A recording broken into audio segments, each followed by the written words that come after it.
Le premier sommet des pays insulaires du Pacifique, vous le savez, cela démarre demain aux États-Unis. Une rencontre qui reflète la perception américaine de la menace tangible posée par les incursions diplomatiques de la Chine dans une région dont les voies maritimes sont un corridor stratégique vital reliant l'Australie à ses alliés et partenaires dans l'Indo-Pacifique.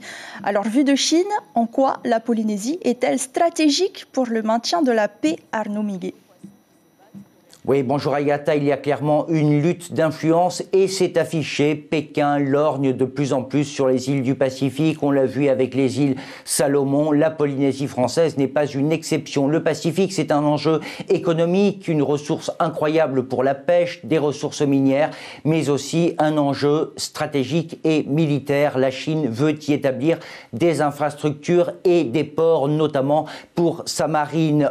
En Polynésie française, la Chine use de son influence avec les instituts Confucius, par exemple, bras armés du soft power chinois et avec des investissements importants dans des hôtels, des fermes aquacoles ou encore avec des jumelages. Beaucoup d'États du Pacifique craignent de se retrouver au centre de cette compétition désormais entre l'Occident, États-Unis, France, Australie, Grande-Bretagne et cet expansionnisme chinois, d'où l'importance de ce forum à Washington précisément pour contrer cet expansionnisme chinois.